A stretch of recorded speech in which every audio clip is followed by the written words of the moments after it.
trauma isn't what happens to you. It's what happens in your body because of what happened to you.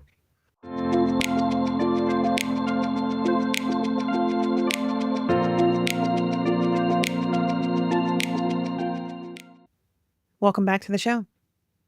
Today's guest is Tammy Valicenti, an internationally recognized psychotherapist, TEDx speaker, and the creator of the Transformation Solution, a groundbreaking trauma recovery method that has been described as psychotherapy on steroids because it's that good.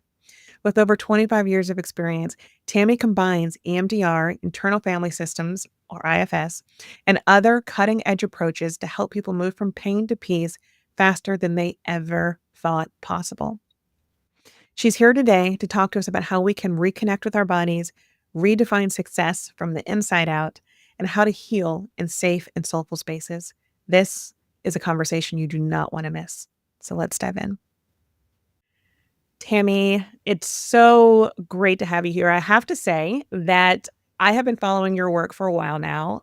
Your TEDx talk, your powerful conversations with Gabby Bernstein and Colette Baron-Reed, and it is really just such a gift to have you here today. So thank you and welcome. I'm truly honored. I'm so excited for this conversation. Thank you.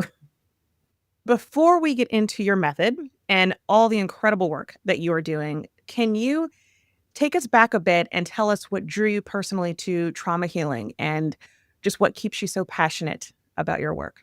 Yeah, great question. I didn't know I was leading my professional life and personal life in this direction.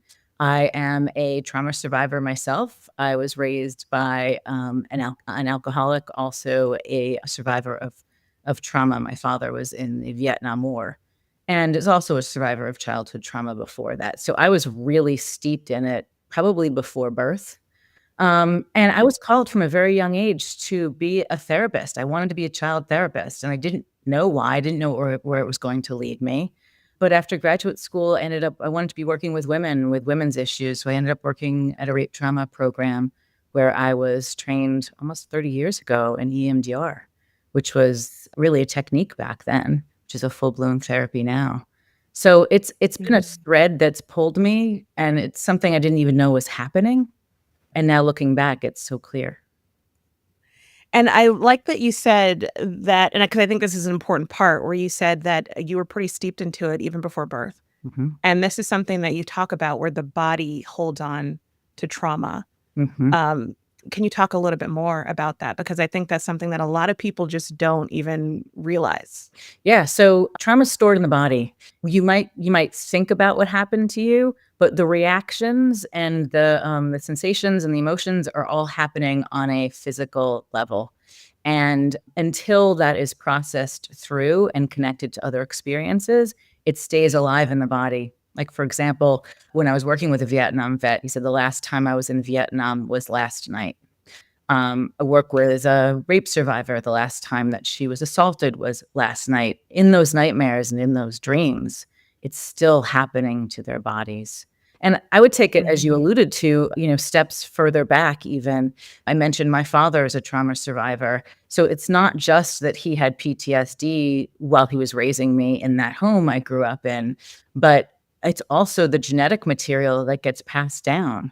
Our genes, our mitochondria are different when we are traumatized and not healed. So that's probably, many generations before me.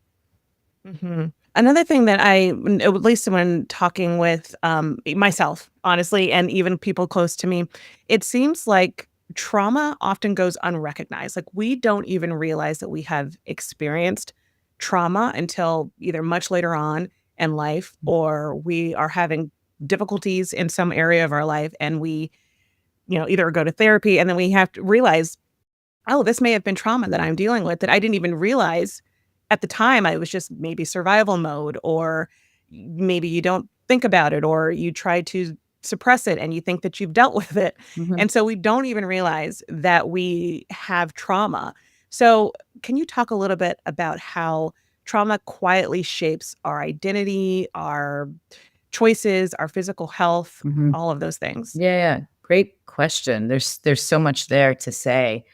I think, what you're implying in some way is that the big T traumas are obvious, right? Car crashes, Mhm. war, rape, all of those things are obvious. But then there's many of us who may not have experienced any of those things who go into therapy and like, oh, well, I don't have trauma. There's so much more that other people have experienced. And through that minimization, we lose the opportunity to really see how some experiences have shaped us. Like, like Mhm. for me, growing up in a home with an active alcoholic, some people might not call that trauma, but it does shape, as you mentioned, my nervous system, my view of the world, whether I feel safe in my body, whether I believe the world is safe, whether my nervous system is regulated, all those things. And I mean, as you know, we pretzel ourselves to keep ourselves safe, For Yes. example, like I always believed I was a shy person. I was deeply uncomfortable in public and with other people, had my head down a lot, and, "Oh, I'm just a shy person."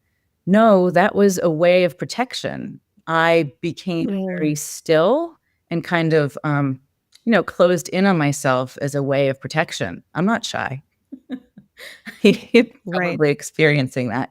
But through my healing, I realized, oh, there's this gregarious extrovert in there, And when she's not Mhm. working so hard to survive, and I can really lead from my place of self, I mean, here she is. Yeah. Yeah. Have you had that experience too of not really? I definitely have. I definitely have. And it was sort of similar, I always tell the story of, I didn't smile for the longest time because when I was young, was laughing. I remember vividly, I was laughing and I was sitting outside with my mother and she just looked at me and she goes, "Oh, your teeth. You really shouldn't. Oh. We need to get that fixed." Mhm. And so I went around for years and I would cover my mouth when I smiled or when I laughed and everyone thought I was shy or bashful and that really wasn't it. I love to laugh. I you know, Yeah. I'm a very usually happy like a lucky person. I like silliness but it took me a very long time to get over even just being self-conscious of it to where I fully could show up and be myself and not feel like I had to hide certain parts of me in any type of interaction. So, Right, that change can be wholeheartedly. so Yes. impactful, and Yes. until we work through that, can shape our lives. But, I think sometimes, it does help, like you said, it shapes a lot of who we are, and I think once I knew enough to deal with that Mhm, and how to overcome that, and yes, it's taken therapy and then a lot of things, mhm. it becomes a part of your story, but it no longer becomes your whole identity. I agree. I mean, in all of those experiences, they're invitations and opportunities for change. Mhm. Mm, Absolutely. yeah. Why do you think that it is that I'm gonna actually preface this question a little bit because I talk a lot about energy Mm, and how our thoughts are energy, our feelings are energy. And so when we don't have the space to explore, or an outlet for our energy or for our thoughts or feelings, we keep a lot of negative energy built in and how it affects the bodies. But can you tell us in your terms why do you think the body is such a powerful gateway in the trauma recovery process? mm. Like, as I mentioned before, trauma is stored in the body, so, really, Right. the only way to transform and shift that is through the body, and, I think one of the Mhm, reasons why, it's such a novel idea to us Western mhm, thinkers being the operative word is, most of us are going through our lives from our necks up, right? We're trying to analyze our way out and figure it all out when there's an entire being that exists beyond our thoughts. And I think the whole point here is that we have probably, tens of thousands of opportunities a day to start to shift that from mhm, dis-ease or discomfort to a release, to freedom, to flow. Like, for example, do we breathe, I don't know, tens of thousands of times a day? Just taking a deep breath, right? And then you've shifted your nervous mhm. system in that instant. When you have a Right. sensation in your body or an emotion that comes up, and emotions are energy, we have those moments just to be really curious about the sensation or about the emotion and, face it, Yeah. say hello to it. I feel you. I hear you. What do you need from me? What's your experience? What do you want me to know? And so all of those tens of thousands of opportunities, if we take them, we can shift what's happening in our bodies and then shift that trauma from pain to freedom. Absolutely. And I love that you mentioned the nervous system. That's something I talk about a lot. Uh-huh. And even just that breath work, of even trying to just in the moment, taking a deep breath, Mhm. calming yourself. Mhm. One of the things I want to talk to you about is, and this is also something you touched on in your TED Talk, is that a lot of people associate therapy with these long, drawn out talking conversations. Mhm. Um, and when you created your transformation solution, which has been dubbed the psychotherapy on steroids, can you tell us what makes the transformation solution different than your typical therapy session? Yeah, so it's, well, first, it's a lot faster and a lot deeper more Mhm. quickly. When you say long drawn out, I'm like, "No, thank you."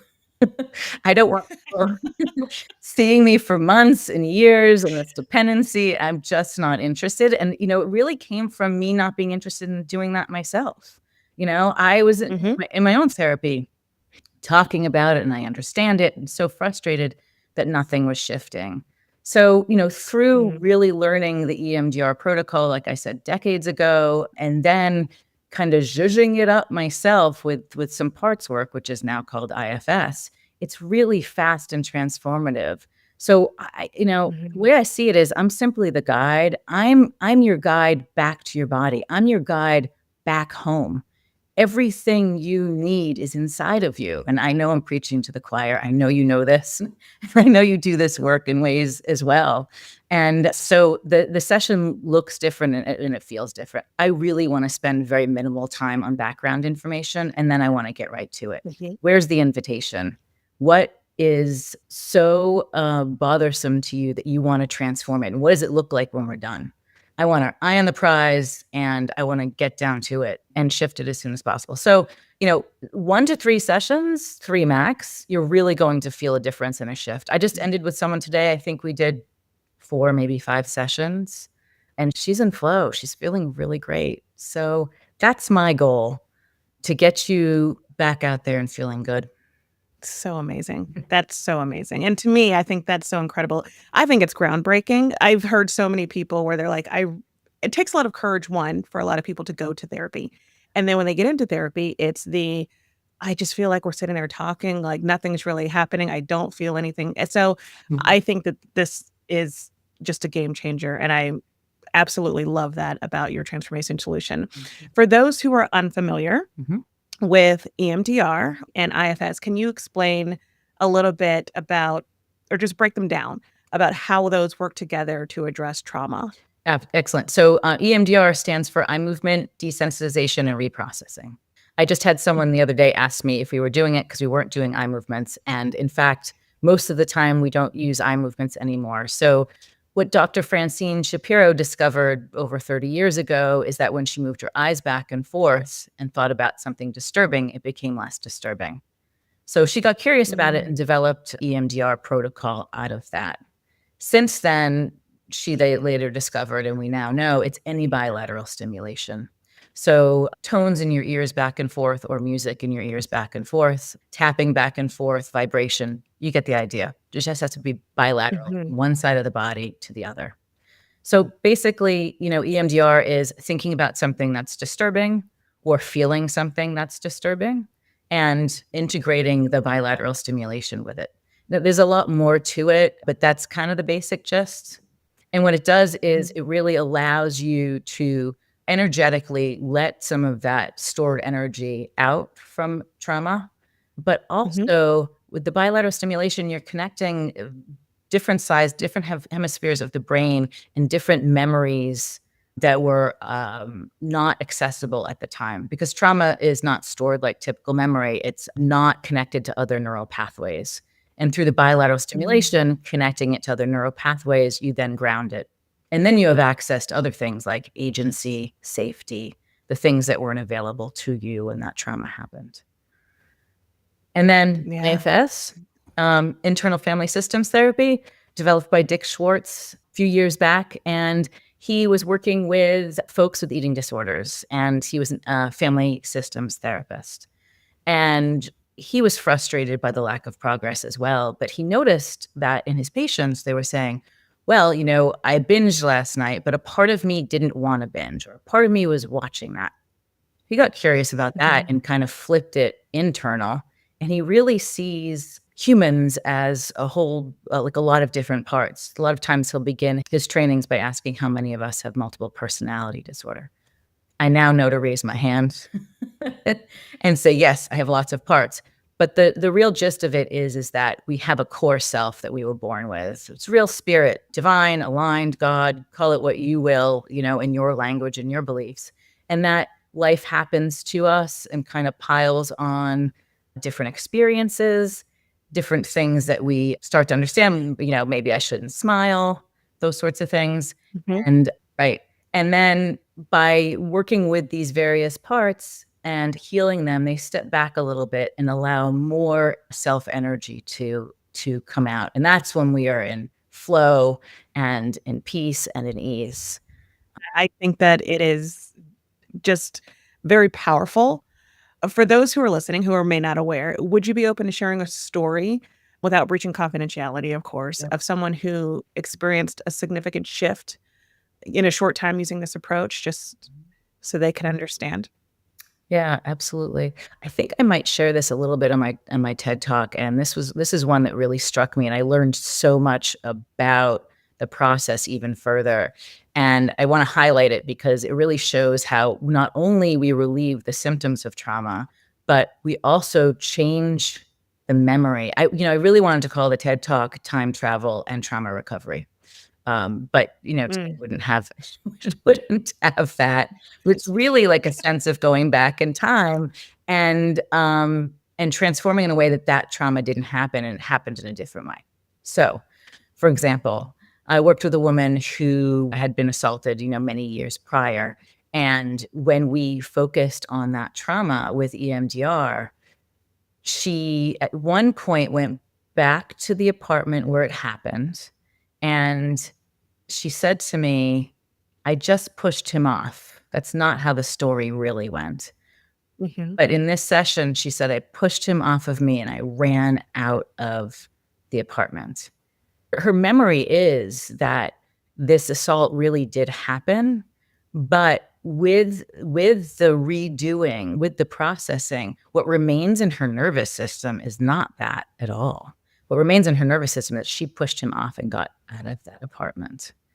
So she's got agency, she feels safe, mhm. she has power. You can see how after, I don't know, was that 2 or 3 sessions? I'd have to look back, but after that very short period of time, she had access to self. She pushed that fear and processed that fear away and healed that, and what was left was real self. That's an amazing story. That's a very powerful story. Yeah. Um, I know many women that have similar trauma, so that is a perfect story to share, because I think reclaiming that sense of self, reclaiming that power, is a game changer. And I hope that a lot of people listening are really taking that in, that that is possible to do, especially if they have that kind of experience. Yeah. So I know a lot of the people listening in the Core Happiness audience are women who are juggling many things, or juggling many roles. They're doing all the right things, or checking all the right boxes. Um, they look successful on paper, but they are feeling burnt out or lost inside. And I usually say, in following up on what you said, is like, we're still there. Who you are at your core is still there. Just sometimes it is buried under the roles, the responsibilities, the stress, all of the things. Mhm. And a lot of times, especially with women being sometimes people pleasers, or providers, it just, we sacrifice ourselves, right? The last person, we're serving up everybody else. And so the last person we think about is ourselves. True. And because of that, we can often get buried. But I'm curious from your standpoint, why do you think that is? Why do you think that that is that so many women feel successful on paper, but we are really burnt out, or we feel like we've lost ourselves? Yeah, I mean, I can speak from my own experience, and so I imagine that others have the same experience too. Is that I think about myself, back in the day, it was in my early 20s, living in New York City, and I was living the life I thought I was supposed to. I was Mm, emulating the drive, the push, the do it all and look good doing it thing, mhm, without taking a moment to say, well, what do I really want? What do I want it to mhm, feel like? I know the work that I do in the world is very much, we start with how do you want to feel? What does it feel like in your body to live that authentic life that you want to be living? You know? So I think a lot of it is like you mentioned, the expectation of roles of what we see around us and what people expect and want from us as women in this culture. And yeah, I think you're right. It doesn't serve most of us. So I don't know how we shedding those expectations and those roles, like for you, like you said, coming back to the core, coming back to who mhm, you really are. Maybe it's a tiny voice, maybe it's an inkling of I am so effing exhausted. I don't do this anymore. What is she telling you? And maybe that's scary to turn to, right? Because well, if I listen mhm, to her, I might have to change my whole life. That's terrifying. mhm, But what if we just sat with her and got curious and maybe she had some wisdom there. It doesn't mean we have to, like, run and do it all at once, but maybe we just get a clue for a moment. I think those yeah, places are great places to start. A lot of times I think it's also, stress and anxiety and I can't sleep and, showing up in all those ways. And what if we just got yeah. curious about some of those one at a time? Absolutely love that. I know for myself, it was very much what you said. Like it's you living the life that you think you're supposed to be living the life that feels right based on society and expectations. And I know I spent 20 years in a career in film and television, and on paper, it looked perfect. I mean, I would have people say to me, like, gosh, you have such an amazing career. You have the perfect life. You get to travel, you get to work with these actors and directors Mhm. but I think I was constantly burnt out and I always thought this is so strange. Nobody else seems to be nearly as spent as I feel. Mm. And it took a moment where I really had to come to terms with what do I want? Yeah. What do I want and how is that manifesting? And then how am I also not manifesting it, right? Yeah. And for me, it ended up being that I was doing and a lot of this I think also comes from trauma from my childhood and how I was raised and what my parents instilled in me, all those conditional beliefs, which turn into limiting beliefs. And so that's what I followed. And I did exactly what I was supposed to do based on what my parents had told me. But what I really wanted to do, what mattered to me, wasn't showing up in my life at all. And then that was my disconnect. Mhm. So it was kind of having to come back to myself and then give myself the agency, the permission to honor that and not have to go with what I think is expected of me, which is hard to do. I mean, I think a lot of people maybe can relate to that, but it's still you have well, that's hard to do because then it feels like I'm being selfish or it feels like I'm Right. failing in some way. Right, right. I find sometimes the Yeah. hardest thing to do is even find what that is. If you ask some people, "What do you want?" Sometimes they don't know, and the Mhm. answers are usually in how do you wanna feel?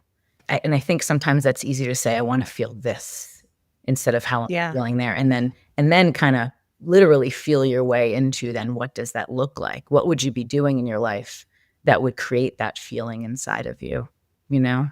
Mhm. Mhm. Not an overnight process, is it? It wasn't for either one of us, and I'm sure anyone listening Mhm. that it's in that process along the way. It does take some time. And then you find yourself later on saying, "I actually don't care what people think." Right? I'm doing That's so different. I true. know it's not typical, but I don't care. And unfortunately, that happens once you kinda hit that road, right? You hit that button, you're just like, "You know what? I don't even care. I don't care what people think of It me. feels too good. Yeah. You know, too, that a lot of women, especially the clients that I work with, seem to go into the state of avoidance. And I think that state of avoidance often shows up as overfunctioning. Mhm. It's the I'm going to keep myself busy. I'm going to keep myself almost distracted from my feelings and how, what I want. So I don't have to answer that question. I don't have to spend the time of undoing because that feels uncertain and that feels scary. So I'm wondering if you could speak a little bit to the patterns of overfunctioning and how that keeps people from healing. Mhm. You alluded to it, right off the bat, and the overfunctioning is moving, moving, moving, doing, and you can't feel anything. Mhm, At that point, I'm not even in my body, right? Never mind not feeling emotions, but not feeling my body. And I imagine as I see in my practice that you see that as a lot of dis-ease, both emotionally and physically. So that shows up, high blood pressure and over medicating with drugs and alcohol. It'll show up as any of the DSM diagnoses, all the things. yeah. And I think also, as you alluded to, if you look back at our childhoods, yours, mine, and many others, that over functioning comes as a response to trauma and actually a healthy response to begin with, right? And so I Mhm, knew as a child, or I learned as a child, if I overachieve, if I become uber independent, then I don't have to rely on you, which is actually a good mhm, thing because you're not reliable. That's going to get me mhm, out of here, mhm, right? And if I don't need anyone, then I'm safe. So I don't, for me personally, I don't want to get rid of all of those parts of me. They're really important, but I do want to ask them to step back. I do want to heal them a little bit so that they can relax. So I don't have to live in mhm. that, like, you know, shoulders up to my ears and like exhaustion and all of that. So we go back to the young part that did all those things to survive. Love her up. Let her know we get it, Yeah. How about some compassion? And then through that, she can relax a little bit. And guess what? She'll go do what she usually does and wants to do, which is to play. She doesn't want to be working that hard. She wants to go have some joy, get an ice cream, hang out with her friends, and then let me take Yeah. care of it. You actually have talked about radical self-trust before, Mhm. and I absolutely love this. But for our audience, can you tell us what you mean by radical self-trust and what is an example of what it looks like in daily life? Mm. Radical self-trust, the absolute knowing that no matter what, I'm okay. And and I don't mean everything's okay. I just went through a few months of hell last year with family illnesses and whatnot, and it was not okay. But I will tell you what, that I found the opportunities and the grace through that. And that I feel like Mm, really the goal in life and the goal in therapy and the goal in coaching sessions and all of that is that even when everything's not okay, that I'm okay. And that's the mhm, radical self-trust, and I think beyond that, it goes I mean, it's really trust. Trust in my higher power, trust in the universe, because self is that. There's not a lot of distinction mhm, because I am nature, I am God, I am divine. So, yeah, self-trust. There's another thing I wanna mention too that I keep hearing a lot of the buzzwords of, like, that, the self-abandonment. I don't buy into the self-abandonment. I hear that a lot, and it feels so blamey for me. I wanna maybe abolish that term or something.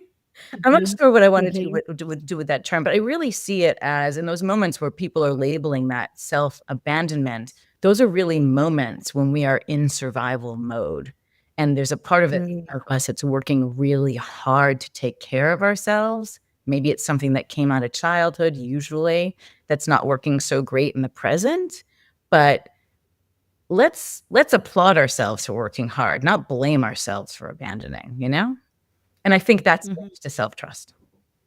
And I will say, I think I don't know, I know myself, and I know even women in my family have definitely had that where it's like, I don't know who I can trust, I'll trust myself, I will rely only on myself, and then that creates that sense of being the strong one, Mm. being the one who always has it together, and you almost kind of manifest the life also of, "Well, I don't have to worry about her, she's good and she's got it."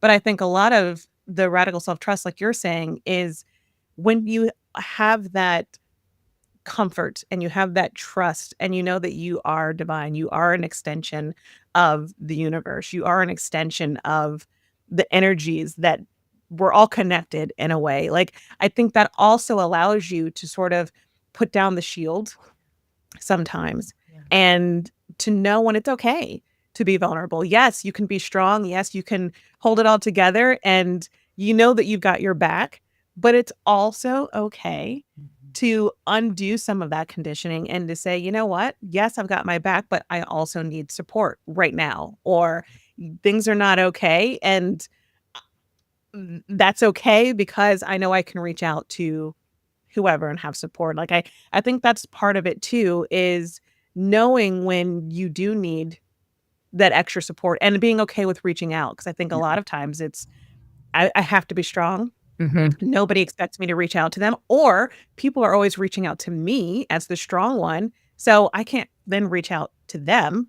And so there's that misconception I see a lot too Mhm. is, well, if people are reaching out to me, then I have to be the one that people go to, which means I then don't have anyone to go to. And I have to constantly be strong. I have to carry not just myself, but I've got to carry other people. And so I think that's part of it is knowing when you do need a type of release or you do need support or you do need a community, that is quite all right to put down the shield sometimes and say, "Hey, look, I could use some extra support here too." I think that goes at least in my mind, that kind of goes with the radical self-trust is trusting yourself to know what you need also. Yes, thank you for that reminder. That reminder also to be vulnerable. And Mhm. I think a lot of us, and I know I've been guilty of this too, of not wanting to reach out to people. I don't want to be a burden. I don't want to, you know, stress them out or anything. But really, we're not giving by not reaching out, we're not giving them the opportunity to show up for us. And that's a gift for them in Mhm. a lot of ways. You know, that emotional connection, that intimacy, we're denying them by not reaching out. When we talk about this level of conditioning, Mhm. and like I said before, a lot of times the way we grow up, what we learn based on many different people in our lives can create our reality, but it also can create some limiting beliefs. And so I'm curious with your clients, are there common themes that clients have to unlearn? Mhm. Yeah, I mean, I think it's at the core of those, irrational negative beliefs or those irrational schemas that we've taken on in childhood to help us survive. You know, Mhm, the negative beliefs of "I'm not worthy, I'm not good enough, I'm not lovable," and knowing that these are universal negative beliefs, we're not alone in it, and that we took them on, like I said, to survive because to believe that the truth that our parents weren't capable is to believe that we're not going to be cared for, which is to believe we're at high risk for not surviving. We can't go there. mhm, So I think that we've taken those on as a way of surviving and to stay curious about those and to know that a lot of times, you know, in some work that they're not going to go away entirely and they pop up from time to time, but to know that that's an opportunity, you know? And I think mhm. that those are the overarching limiting beliefs, and you can even hear in the "I'm not worthy," I mean, that's connected to so much. I'm not worthy to the So much. partner who's going to love me deeply. I'm not worthy of that 6 or 7-figure salary. I mean, worth money, Mm, as you know. mhm. Mm. I'm not worthy of happiness. Like sometimes it's just, I'm not worthy of being happy. Right, right, right, exactly. So if someone notices that they're stuck in, let's say it's the overachieving or the people pleasing, Mhm. um, is there a small way that they can begin to shift back into alignment without, having to blow their entire life up? Yeah, really simple, and this is true for anything. You can take a moment while you're driving or on the subway or before you go to sleep. It doesn't have to be like, "I'm gonna sit in a meditation cushion and do this for an hour," but you can take a moment and say, "Hello, I see that you're doing this," or the part of you that might be working a little too hard. Some questions to ask that part is, "What will you have me know? What's your story? What do you need to show me?" And just in those moments of connection and asking those Mhm. questions, already you're going to feel a shift in your body. It can be subtle or it can be really big. I've seen people just tap in to a part and a lot of emotion comes up. These parts haven't been connected with maybe ever or in decades, and to be connected with self in those moments, to be seen, to be heard, can be very powerful. One of the things that I'm wondering too is I love that you've talked about essentially journaling and those journal prompts and reflective questions. Do you feel that those are the beginning steps to also that mindset shift that somebody needs to essentially offer themselves or at least prepare themselves for an inner journey? Yeah, I do. I really see that as a way of beginning to know self, to know these different parts with Mm. reverence and with curiosity. Just that in and of itself, without the judgment of like, ah, could you stop, doing X, Y, and Z, or oh, this anxiety is just so awful. Like, go away, shove it down, deny it.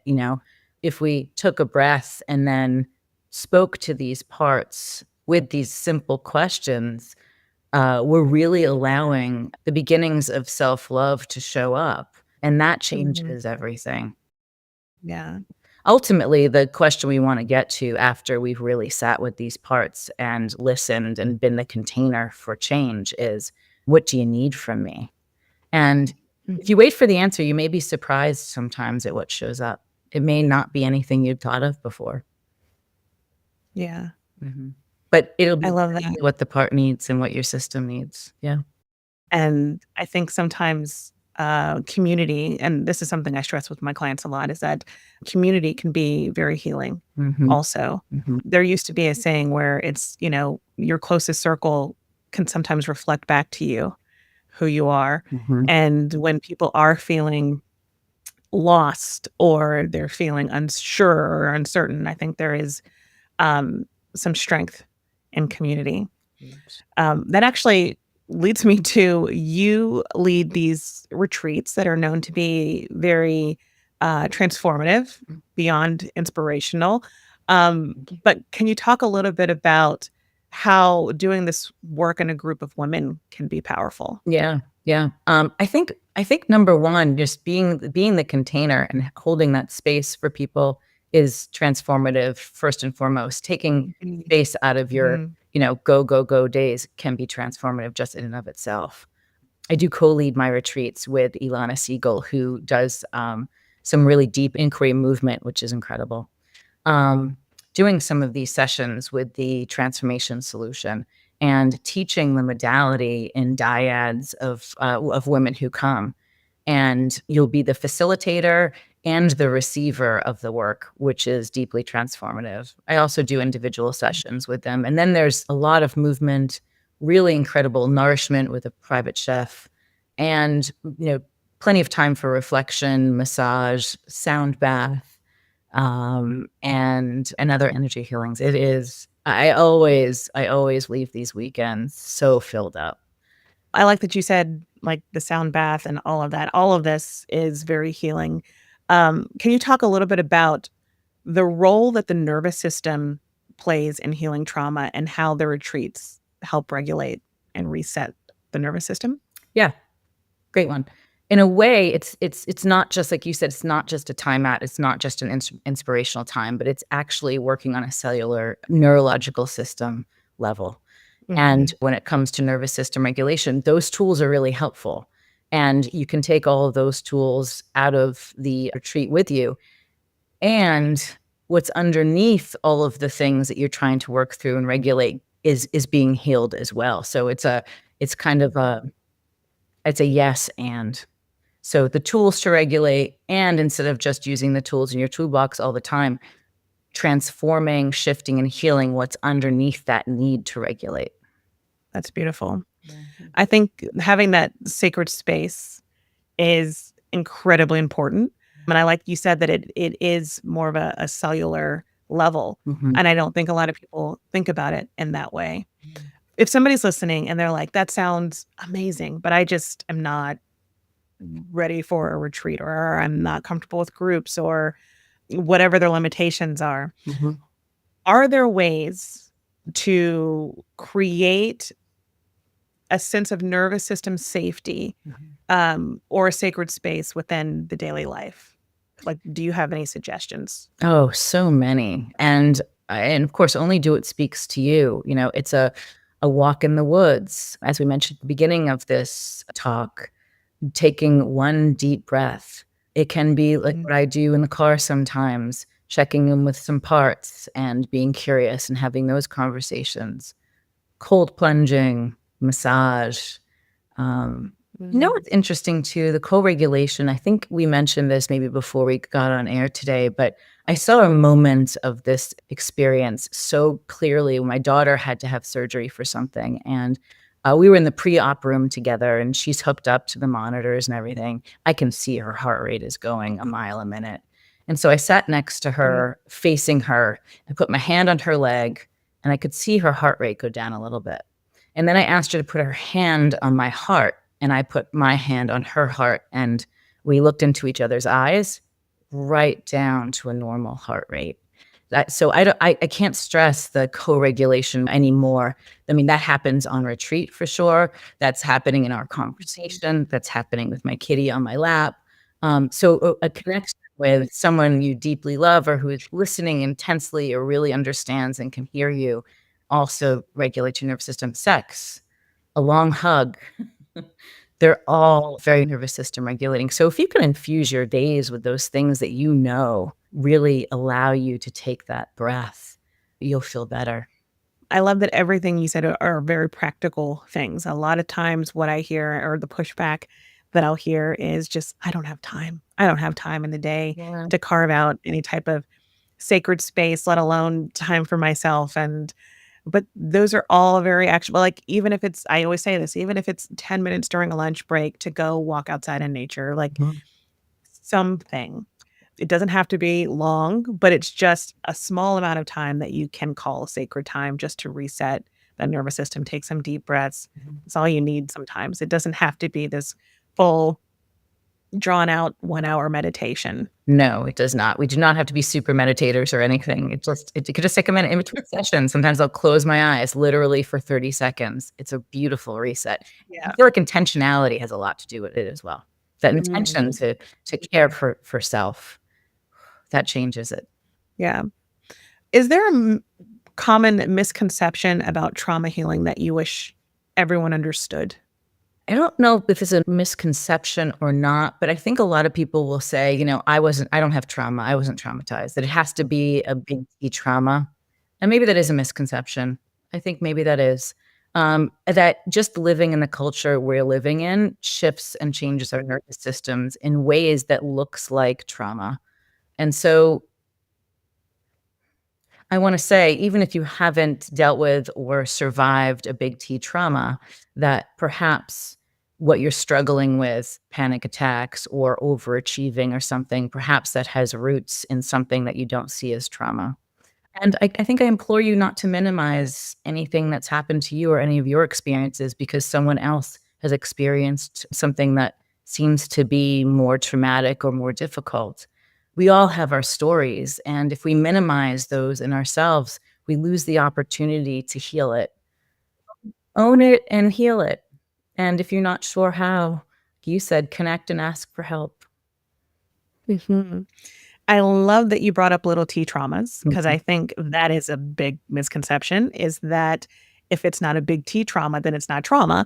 And do you feel that little T traumas have the same impact in terms of mental health, physical health as a big T?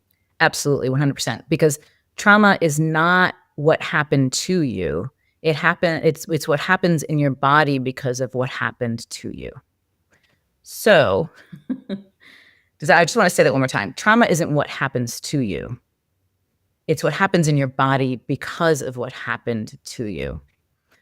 So, what happens to you, maybe you're in a car crash, after this show, and, and you're fine. Maybe I'm in a car crash after this show, and I can't sleep, and I'm, losing weight, and so my point is that trauma is also so individualized. So what might be so horrific and difficult for you, I'm like, another day in the life, and I'm all good. So it really has a lot to do with, what were our intergenerational experiences? What is my biology? What am I bringing to the table? What do you bring to the table? So it's not a one size fits all. Yes, absolutely the same impact on the nervous system as big T traumas. Thank you for that question. That was so important. Yeah, I mean, because I think that's the one thing that I hear. It's like, well, this is not trauma because it's not this big thing that most people would deal with and call trauma. Mhm, And therefore, I don't really need help. I don't need to, talk to anyone. mhm. It's just everyone deals with things like this. It's not a big thing. And I love that you said that. It's not what happens to you. It's your body response. It's the physiological response of all the things that we can't even see or understand happening inside of us Yes. that we need to take into account. And I like before where you said disease, like disease can be that I'm at ease, Yeah. but it also could be disease in terms of, like you said, the high blood pressure, all of these things. Mhm, Um, mhm. so I think that's just such an important part that I want people to understand Yeah. is that if it's affecting you in any type of way, Mhm. little t, big T, then it's trauma and then it can be dealt with. Absolutely. And the antidote to all of this, as you saw in the example with my daughter, is connection. Oh, yes. Yes. And on that note, I actually want to go back for a second to the retreats because I know sometimes when people are thinking about retreats, they say, I'm a little nervous about showing up in a group setting, or, maybe they're scared of being judged or something like that. Mhm, So, what would you say to help them feel safe if that's a person who likes the idea of their retreat, but is just uncomfortable with group settings or mhm. kind of having that community support? Yeah, I mean, in part, I would say trust your gut, trust your body. If group setting isn't right for you right now, great. Start Mhm, in an individual basis, whatever that looks like for you, whether it's working with mhm. you, working with me, working with someone else. Um, start on that journey. If you're still a little curious, one of the things that Ilana and I are very fond of saying and living into is all parts are welcome. Literally all parts. So I think when you understand that any part that you might be cutting off or feel shameful about or anything, that's all welcome there, I think that can ease some of that. And the truth is that there are I would say almost every single woman who's showing up is feeling similarly, and everyone leaves wanting to continue to connect, and they do. We continue with groups. We have different offerings with sound baths or with breath work. And majority of the women, I would say 90% of the women stay connected. I love that. Yeah. Thank you for that. I think a lot of people need to hear that, Yeah. especially because you are thinking about, I don't know, these people are strangers and this feels uncomfortable. Well, But I think another way to look at that is, yes, all parts of you are welcome. And mhm. most people are feeling the exact same way as you. Yes. And that is actually something that can help with bonding Mhm. and can kind of help get over some of those uncomfortable feelings at first. So Absolutely. thank you for that. Yes. We are all uncomfortable at the beginning, including me. If someone is listening Mhm. and they are like, "You know what? This all sounds great, but I feel like I've tried this. I've tried walking in nature. I've tried journaling. I have tried talking to someone, and I tried everything, the Mhm. everything, Mhm. and I still don't feel whole. I still don't feel clear." Yeah. What would you say to them? What would you want them to know? I want them to try again. Maybe not try the things that they've tried, but maybe try someone different. I can't tell you. I mean, I would say that's a majority of my practice. People show up in my space saying, "I've tried everything else. Like, why is this going to be different? I'm not sure, but I have the hope because someone said that you could help me." Mm, And I'm sure there's others like me that can say in those first 1 to 3 sessions, you will feel different. I was so, careful not to say that in my 20s and my 30s. In my 40s, I began to own that because it was true, and I wanted people to know that. And so I want people to know in those first couple of sessions with a therapist, if you're not feeling it, if it's not changing or shifting, move on. Don't stay there for months, you know? Find someone who you know and you can really feel in your body is helping you shift things. There's always hope. beautiful. Yeah.